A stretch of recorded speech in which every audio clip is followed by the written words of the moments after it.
Hey, what's going on? This is a breakdown video for my track Propagule, which is the first track on my simulated microcosm EP. It's getting a physical tape release through Orange Milk Records, so I figured to maybe commemorate or celebrate that release, I'd make some breakdown videos for the tracks. Sounds like this.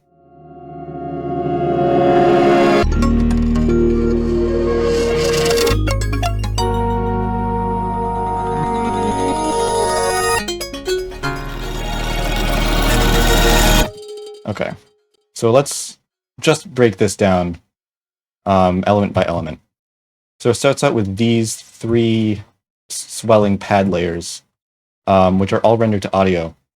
So I have a pretty good idea of what these layers are. So this is probably some synth that I made and stretched out. If I return the BPM to 120, maybe it's reversed. Yeah, okay. This is a synth that I made. Sounds like a carpless strong sound that I reversed to sound like this and warped. And then this layer is the same thing, pitched up an octave, and then underneath it, this sounds like another reversed recording. Let's see if I can sort of deconstruct this again.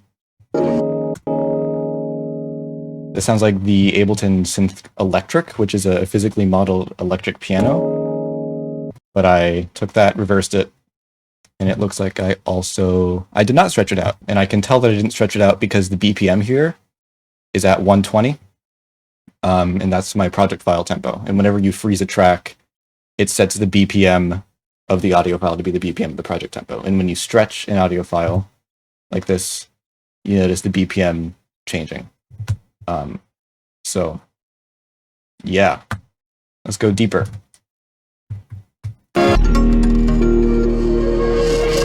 Okay, what's going on here? Got a few things happening. So we have this cello sound.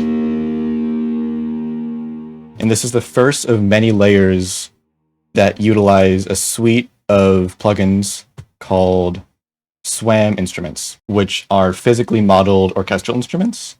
And that means that these instruments are synthesized entirely. So there's no samples, there's no chunky libraries of a bunch of sounds that are key mapped like you would with a Kontakt library, which means that you have access to a lot of expression and control that you wouldn't normally have with sampled libraries. But I'm using these plugins pretty heavily throughout this project. Underneath it, we have some other layers. So it's a frozen thing, but I can tell you how it was made. I might actually remake it here. So there's a Max device called Pluck, which is free by an incredible developer called Fours. So what this is, if I zoom in a little bit, whoa! Holy moly! This is a carpless strong synthesizer. What it's doing, it's sending a very short impulse into a delay line, a very, very short delay, and every time it feeds back, it filters the sound a little bit, which is going into, probably, is my best guess, Ableton Echo. On ping pong mode, I'll turn off the filter here. And I'm using repitch off, which means that when you modulate the delay time, you get these sort of weird artifacts. If I turn up the dry wet and turn up the output a bit, you can hear it better. Like you get these sort of like morphy artifacts, which doesn't happen if you turn repitch on. If you turn repitch on, it sounds like it goes all bendy on you. So I want to keep repitch off, and I'm just automating this around. So you notice in this audio, it starts out sort of slow, and then the impulses get faster, and then sort of spread out a bit. So I think what I did is I had it, let's try and get really specific with it. This is a 182 millisecond, so I'm going to set the initial delay to be around that much, and I'm going to automate it down. Make it a bit slower. That's like something. Maybe turn the feedback up a bit. Yeah, that's more or less the sound. But that's how I made this. I'm not sure what this is. Actually, I'm inclined to believe that this is a reversed tail of a similar... No, it's not. Well, you know what? I don't actually know how I did that. Moving on. Okay, this is a pretty important sound. I really hope it's... No, it's frozen! Okay, let's think about what this could be. My suspicion is that this is a synth called Piano Tech, which I'm using a lot in this project file as well. In Piano Tech, similar to the SWAM instruments that I was talking about earlier, Piano Tech is another physically modeled thing. I think here I'm using a modified, and I can tell by the track title as well, I think I'm using a modified version of the xylophone. Probably mess with these sliders a bit if I'm like putting myself back in that headspace, make it a little bit more metallic. Oh, that's more like it. But I was playing MIDI into this and then using the same delay technique as here to get it to kind of like just blur outwards.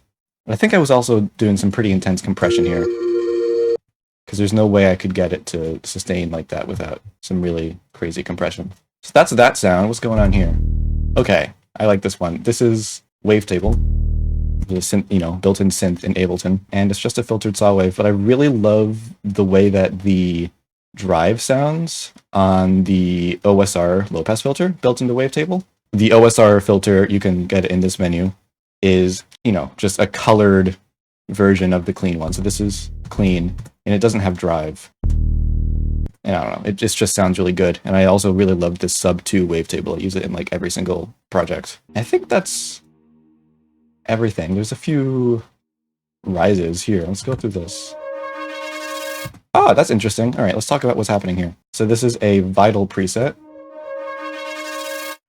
And there's not very much modulation happening, but the modulation that is happening is cool. So I'm only using the white noise, and I'm feeding that into a comb filter. So if I turn off the filter, it just sounds like that, with this LFO modulating the level and also the pan of this. And the comb filter, very similar to the Carpless Strong synth that I was talking about earlier, a comb filter just delays the sound by a very short amount, which creates these cascading resonances. And here I'm key tracking it, and it just makes this really interesting physical sound. Because I'm offsetting the notes here, the LFO is triggered at different times.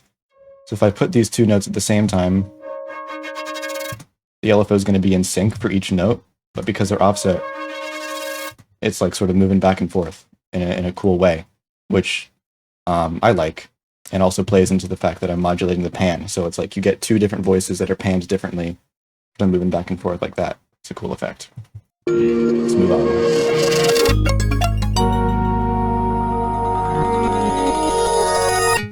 Okay.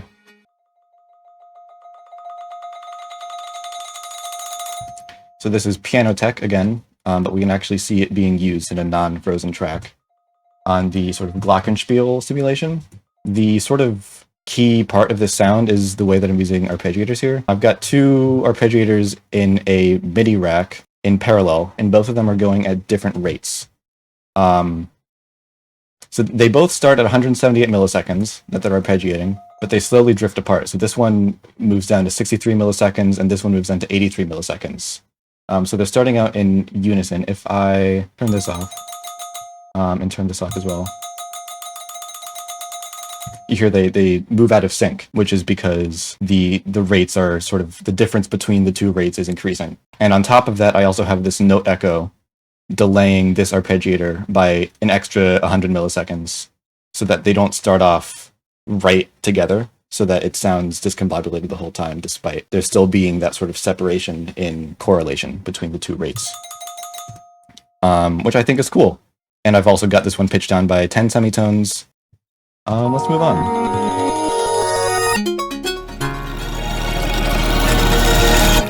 Okay, there's some stuff going on here. Starting off with the most interesting layer, we've got a saw wave that's being filtered. I guess it's worth mentioning, this is a super simple layer, adding in just like frequencies into the mix that are still harmonious, because this layer here is very, very dense, but it's just missing a few things, especially harmonically. So in order to keep it from being too oversaturated, this sound kind of fills in that space, which is why it's so simple. Here's a nice little sound. This is Collision here, what makes I think this sound interesting is the fact that I'm automating the attack time on the noise envelope. Normally when you're using collision, you're using this mallet, which is a very sort of sharp attack, but with this noise, this is just a noise oscillator with an amplitude envelope on it. So you can change the attack. So like if I keep it up the whole time, you hear how these notes sort of have like an upward sort of movement to them. That's because the attack in the noise envelope is there. And then it's just going into this simulated string resonator. Again, very similar concept to the carpless strong. This isn't, in fact, carpless strong. This is a modal resonator. But because modal resonators use stacked bandpass filters and carpless strong resonators, all of the harmonics are always exactly just integer multiples of the fundamental. This is just a modal resonator where all of the harmonics are integer multiples of the fundamental, as you would expect them to be. Anyway, that's the sound. Going into dual A.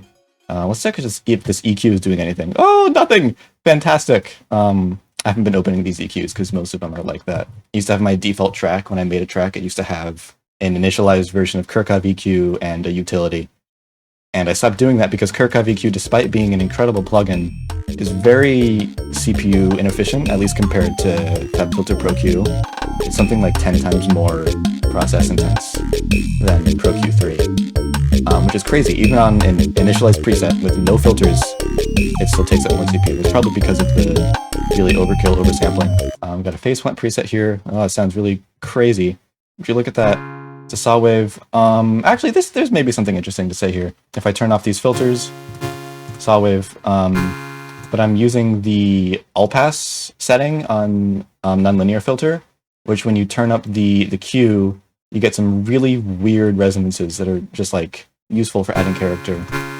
I'm using the bias filter here, which from my experience has the most sort of like character and nonlinearities, and I like that.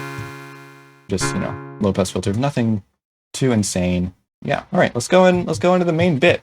Let's check it out.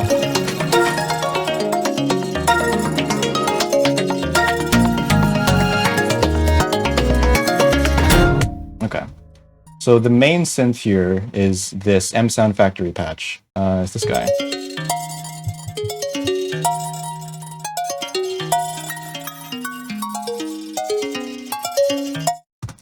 And there's a lot happening here. So this synth, M Sound Factory, I was using it a huge amount when I made this project, and it's got a ton of stuff. If you've ever used Yuhi Zebra, it works in a similar way, but it's basically just a very highly modular synth. So each one of these little rectangles in this grid represents a module, and these lines represent routings between modules. The UI is really, really difficult to sort of look at. Once you use it for a bit, it becomes really, really powerful. Anyway, what I'm doing here, more modal synthesis. I've talked about this a bunch, but I'll turn off these three modules.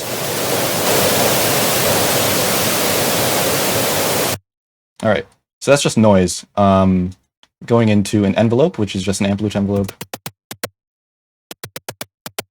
And then the magic is happening with this modal filter.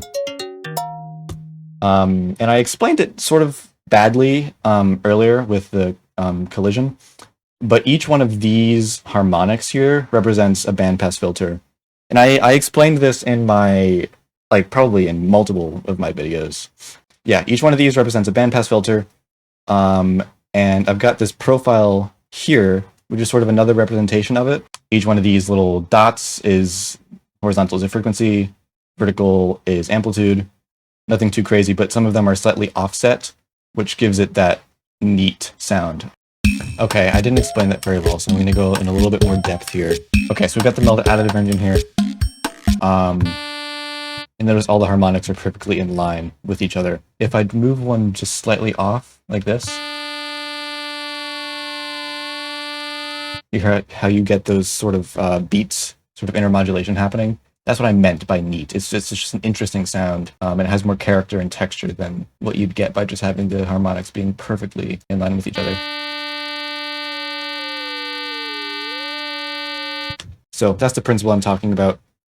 And then the last sort of part of this is these delays. And M Sound Factory has this really cool feature, which is unison patchers, which are sort of sub-patchers. If you use phase plant, think like Snap Heap in the effects view. They work in a similar way to that, and you nest them within, the main routing. But the special thing about the Unison patcher is that it has voices.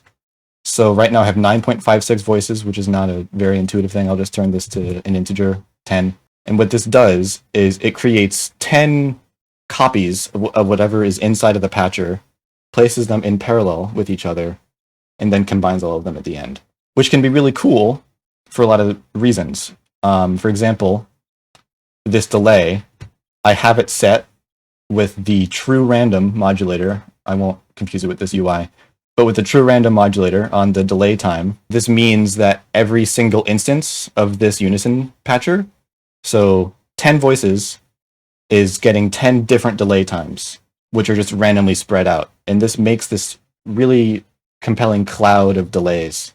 That isn't quite a reverb. Sounds pretty granular just because you have a lot of different smaller transients happening that are decaying downwards after the sound happens. Then I'm just turning it down for some gain compensation and also randomizing the pan of each parallel chain. And this is an effect that I use a lot, or I used to use it a lot. I don't really make this style of music as much anymore, but I use this pretty extensively in a bunch of stuff.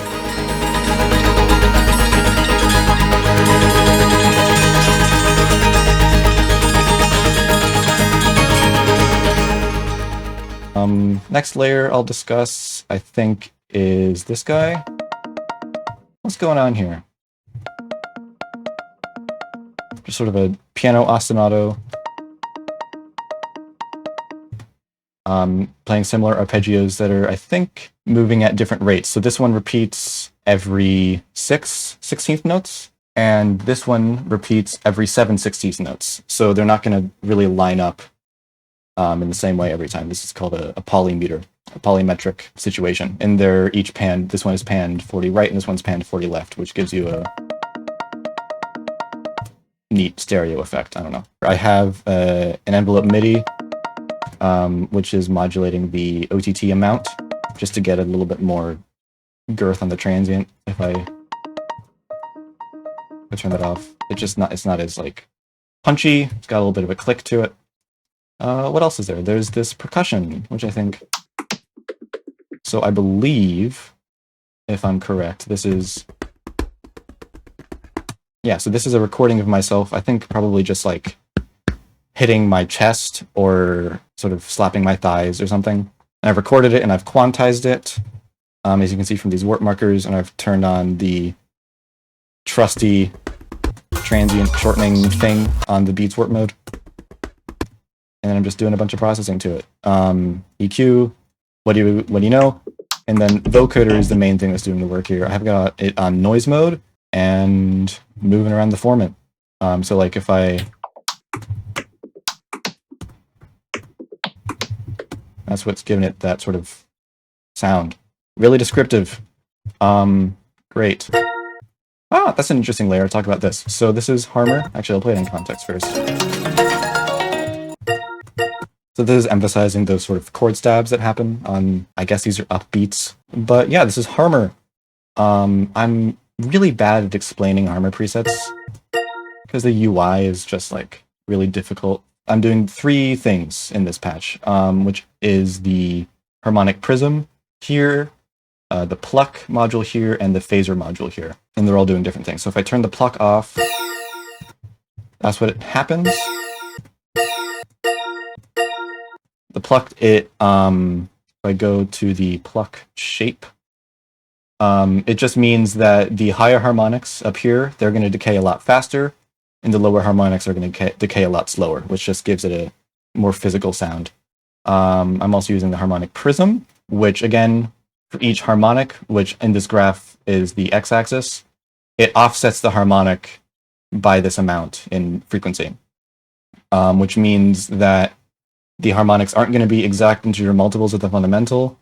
It's going to sound more spectrally dense because the harmonics, they're being like sort of compressed together or split apart in the frequencies. Whatever. But because of this particular shape, if you notice, I wish I could zoom in. Maybe I'll do that in the edit. But if you notice, with this specific curve, this wave always hits a 0 crossing on the grid. which is important because this grid, these darker grid lines correspond to harmonics that are octaves above the fundamental. So the harmonic an octave above the fundamental is still going to be exactly an octave above the fundamental, and the one 2 octaves above, and 3 octaves above, and etc. But all of the harmonics exactly in between those octaves are going to be offset. So for example, if I change this so that that's not the case, it sounds way less tonal because the octave harmonics aren't being preserved. They are also being offset, which is just an interesting fact about what is happening here. So that's the harmonic prism. The last step is the phaser, and I'll open up the spectrogram here. If you notice in the harmonics here, it looks like harmonics have this sort of like decaying shape in the spectrogram. And that's because the phaser, as it moves up through the harmonics, I have the phaser shape set to this. So if I move it like that, now the harmonics are sort of increasing in volume. Now they're decreasing in volume. And if I put it like this, then it's sort of a neutral up-down motion. So there you go. That's what's going on here. And I think for this preset, very similar, except you don't have the phaser doing anything crazy. And I think the harmonic prism is slightly different as well. There's also this layer, which is more of just a utility thing. I think it's an octave below all the other synths, and it's just adding in some more just like spectral content. Like if I turn it off, it just sounds more complete when it's on. It's a very, very simple sound, but it's just, again, like with that riser from before, it's just inserting frequencies where there aren't any to get it to sound more full and complete. This sound here, this is Ableton's tension. I don't want to explain this, man. It's a string physical model going into, whoa! Hello? Oh, hello! What happened? That's crazy! Okay, and we're back to... Okay.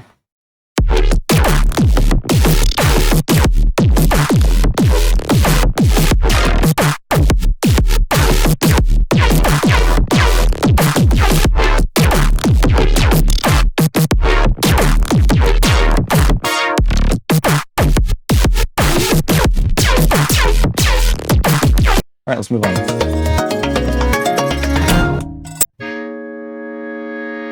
Yeah, okay, so here we have some Woodwinds, and we're back to the SWAM instruments. And I wanted to mention this before, but I didn't because it wasn't relevant. These SWAM instruments are monophonic, which means that they only support single MIDI inputs, which means that if you want to play chords, you need to have multiple tracks or multiple chains in a device rack, which sucks, but it's what I had to do.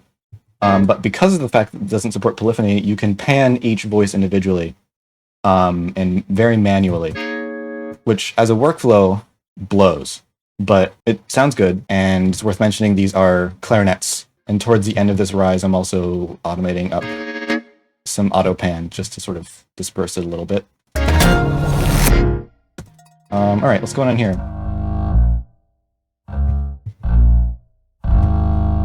More SWAM double bass, but here I'm using Ambassador, which is another Melda plugin, and what this does is it finds the fundamental frequency of whatever sound you're putting into it, assuming it's a monophonic sound, so one note at a time, and it inserts a sub into the fundamental frequency, and also you have the option to have it insert a frequency 1 octave below and 2 octaves below the detected fundamental, and that's what I'm doing here.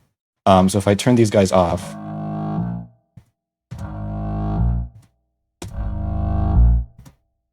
it's just giving it more bass, which you want. There's also some more risers here.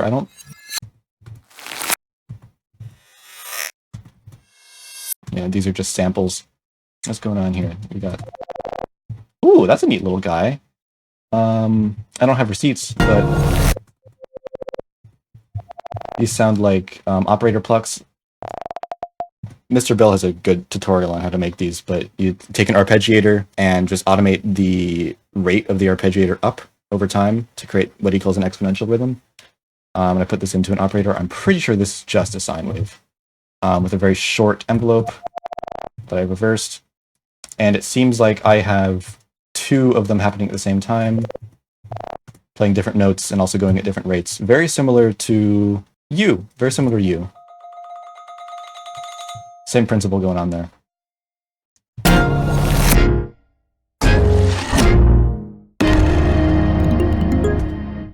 I think the stuff happening here is actually really simple. It's just the swam clarinets.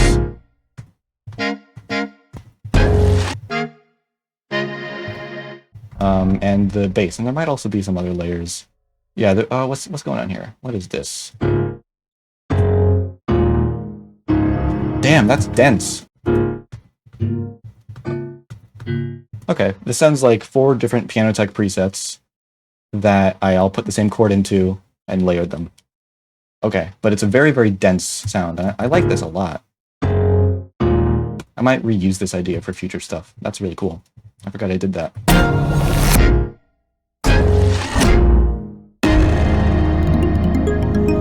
Okay, we got one last sound here. Fuck, I wish I had the preset for this. You know what, I might. I'm really happy with this sound. I want to show you how it works. I have it! Okay. I'm crossing my fingers this doesn't crash Ableton, because it's quite a hefty preset. Ah, yes! Okay. This is pretty much exactly the same as before. But there's some other stuff happening. So, oh, yikes! Oh, that's lag. Okay, maybe I won't do too much, but this is noise, and I'll turn off this unison effects as well. Okay. All right, so that's noise. Very good. The magic is happening in this unison patcher. The unison patcher from Melda in M Sound Factory, like I said before, takes the sound, splits it up into a bunch of parallel channels, and applies the same effects in each channel with differences.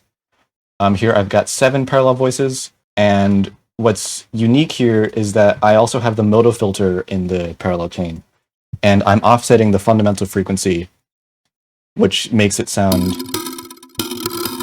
very inharmonic. Like you can see here, the modulation amounts for the first, second, and third harmonics are spreading them out a bit. And then I'm doing delay, same sort of delay technique as before. I made macros for this.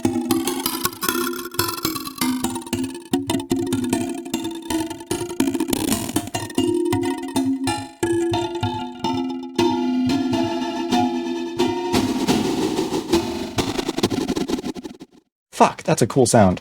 Okay, well maybe I'll link this in the description if you guys want it. So now we're about 1/3 of the way through the track, and I'm 50 minutes into recording this video. This is going to be really long. It sucks that I don't have this exact preset because it's really cool, but I'm using the arpeggiator thing, 2 parallel arpeggiators, probably. Or maybe this is one arpeggiator, and I have 2 MIDI notes that are going into it and switching back and forth, and I'm changing the rate. That sounds more likely. That's what I'm doing. I can tell you how this works. So let's open up ImageLine Edison, which is the included like sort of sample editor in FL Studio, but you can get it as a VST plugin. And I'm going to record this sound into it.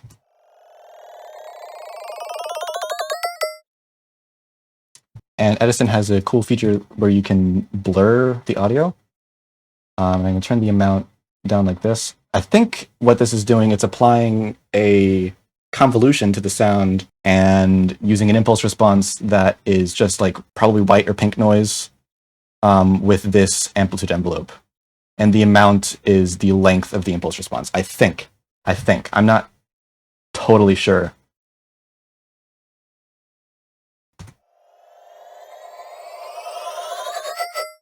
Yeah, so that just blurs the sound. I dragged it out of Edison into here and put some reverb on it.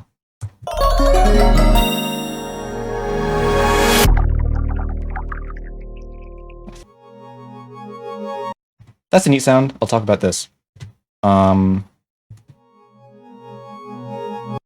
Yeah, so this is big chord going into phase plant.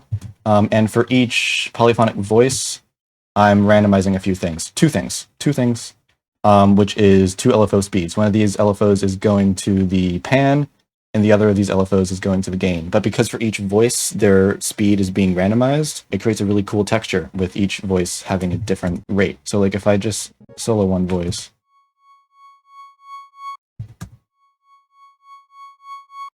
It's just a LFO, but because I have a lot of them going at the same time, you get a pretty rich texture. I think the only other sound I want to talk about here is this little guy. It's a triangle hit, but it has personal significance because that's my triangle. I have a triangle, and I recorded it.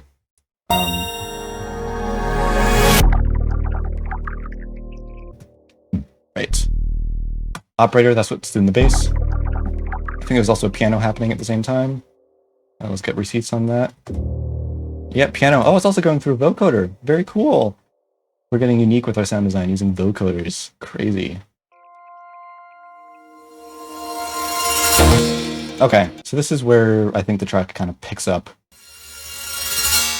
That's the layer. Okay. This is operator noise. What is going on here? Oh, it's M comb. Okay. Noise, LFO, changing rate. But it's going into M comb. They're tuned to frequencies. It's basically just Ableton resonators. What's special about Melda is that if you double click the value, if it's a frequency value, you get this little keyboard. So you can choose frequencies from this keyboard. Just a neat little feature in Melda plugins that I like. But I use that to tune these.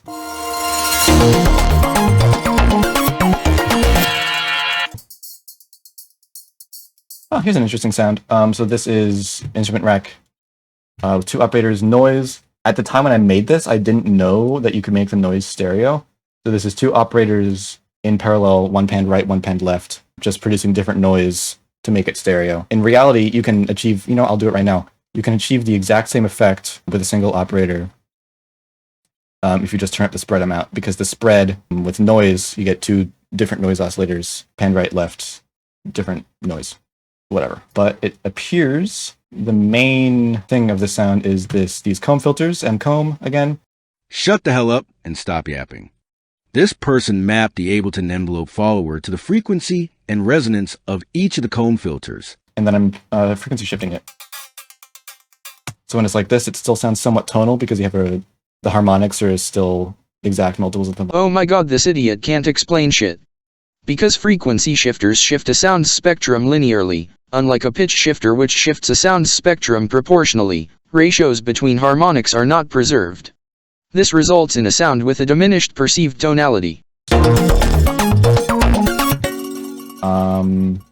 What else can I talk about? There's this acid bass. Oh no, it's frozen! Damn it! The patch itself is very simple. It's a saw wave going into a filter, and it sounds like I'm also doing if there's some weird resonances, I'm probably using a trick where I put a very short impulse response after the acid bass to make it both stereo and also give it some more character, which you can especially hear on the sort of higher notes. All right, I didn't have a good example, so I'm going to show it off here. This is an acid bass.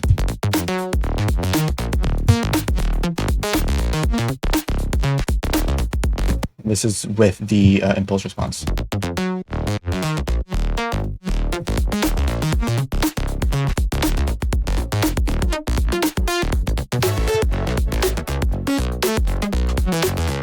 I don't know, just a good way to add texture to these kinds of really simple sounds without changing it too much. But I'm just modulating the decay, the amplitude envelope decay, the filter envelope decay, the filter frequency, and that's it. And also the pan, and maybe the pan's being randomized, I'm not sure, but...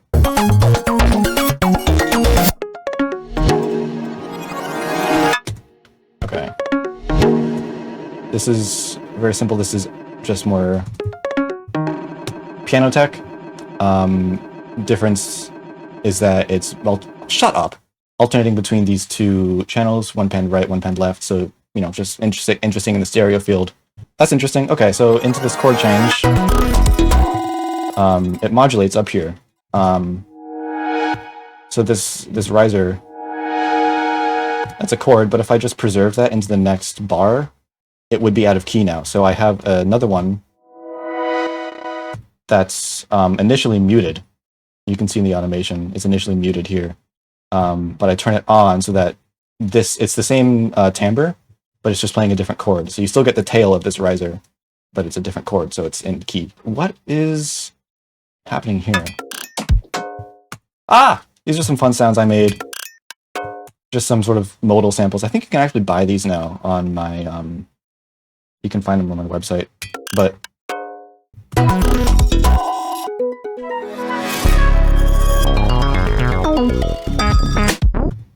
These are, I think, Swam violins, yeah, playing pizzicato.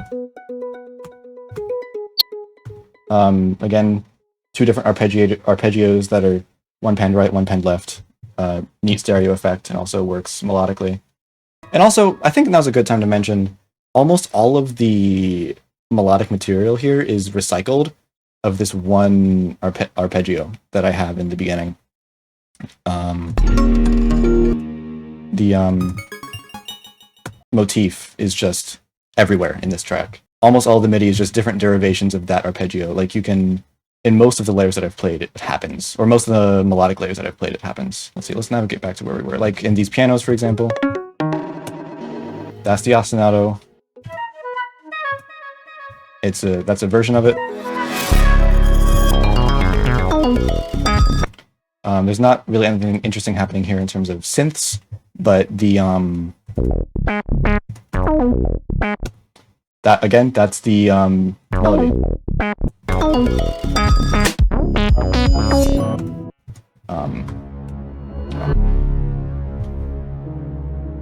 Yeah, piano doing a thing.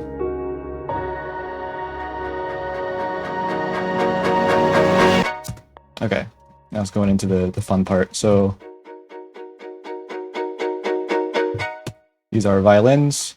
Violas, I'm wrong. These are violas playing very staccato. No, it's not pizzicato though. Also being layered with some trumpets playing the same chords. And some other stuff going on. What's happening here? I don't know, sounds like a pad I made. I'm gonna have to edit this down crazy style. That's a cool sound. Sounds like just a pad I made. Vinyl distortion here. Automating up on the end. Just get that noise moving upwards before this final really energetic section.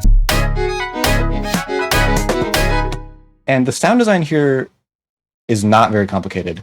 It's just the only, I think I'm just using a lot of kick samples and snare samples. So like this.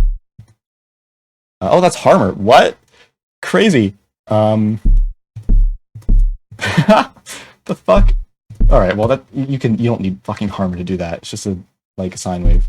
But I'm automating OTT on it to get the sort of bunk sound. Yeah. All right, whatever. Not that crazy. Actually, this sort of reverse hi-hat helps that. Yeah. So I've got these sort of muted crash cymbal samples from Kashmir, and then this snare sample, which are layered with most of the sort of orchestral stabs. And the stabs themselves are really simple. It's just the swam trumpet, physically modeled, doing the sort of chord. Each voice is panned differently. And the same with these other instruments. So in the clarinets here, same deal, as well as I've got a double bass, just sort of getting that root note. But I've got these violas here, doing this sort of. I really am very, very fond of this moment here. I'm really proud of myself for this this writing. But it's again a version of the sort of main melodic theme that's been circulating throughout the piece, but harmonized with itself in a really fun way. And then a third voice comes in here later. And again, each voice is panned differently for that nice clean stereo. This is flute playing the same melody, slightly different. Riser, I think that these guys are stolen from Minecraft. This is like the crossbow loading sound effect from Minecraft. I have a sub going here. Where's my sub? Ah, no, okay, this is Swam Tuba. I assume I put Ambassador on it, which I mentioned earlier in the video. So that's where the sub is coming from. And then trombone doing sort of a growl. Again, more just nothing, no sound design happening here really. It's just fun writing. Sort of cycling between all the different instruments that I'm using. Trombone, clarinet, trumpet, I think maybe a viola. and then a violin, and then all of them in unison.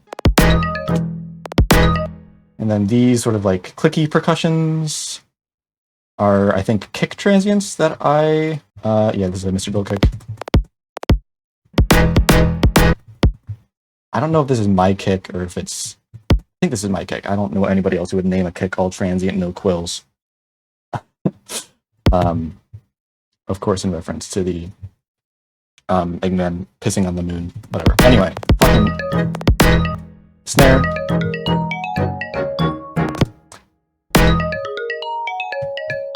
Harmer doing a fun little synth.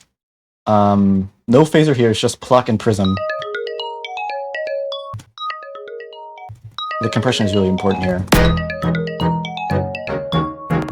And then some sort of quiet trumpet stabs, as well as the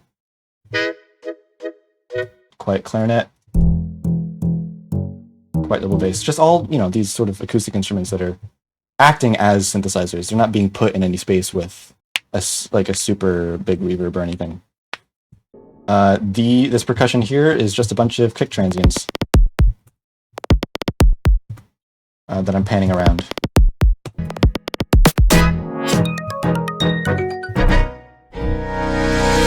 These are the same layers, but instead of sort of these descending stabs, I'm just automating the expression amount up. And I'm also layering it with a little reverse crash.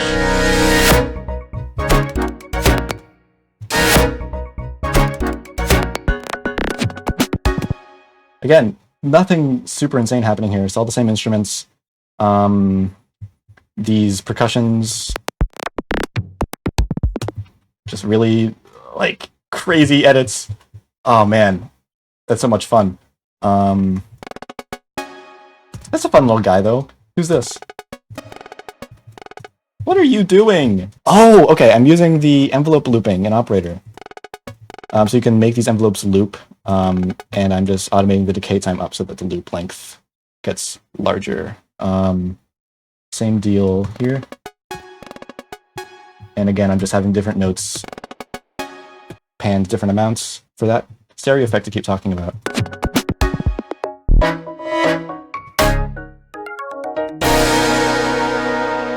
And yeah, I mean, that's the track. There's really nothing in this last section that's super insane. Oh, be quiet. I will remark that I'm using these markers. There's a lot of markers here. I'm using these to keep track of where the stabs are. I wouldn't do this now in my current workflow because it's stupid. And also this project file is a mess. This is an organized version. The actual version of the project file, before I organized it after the fact, was just complete anarchy. Like, there were no groups. It was just a bunch of tracks. Because there's not much like group processing I'm doing here. There's just a bunch of tracks added at the bottom of the project file when I needed a new track. So it was just like a total mess. Like, going through this walkthrough of this project file with that would have been a nightmare. So thankfully I had to reorganize it to render stems for someone about a year ago. So I'm using that version. Yeah, I mean, that's the project. It's so much fun. This track, I really, really love it. And this video is an hour long. I've been recording for an hour and 13 minutes straight of breaking down this minute and 30-second track. So editing this is going to be a marathon. I said I'd get this done at like 10 p.m. or it's 5:17 a.m. and I have a dentist appointment in 4 hours. Fuck. I have stems for this. Maybe I'll include links to stems in the description. So if you want to do a cheeky remix or just have them, then you can. Yeah, I mean, if you watched all the way through, that's crazy. Clearly you're interested, so follow me in other places if you aren't already. Give me money, pay for my music on Bandcamp. Oh, and this video is probably coming out around the same time when cassette tapes for this are available through Orange Milk Records. So get one, because they're cool and I'm excited about it. I want people to have them. Comment, whatever. Who fucking cares? I hope you enjoyed it. Go make some music.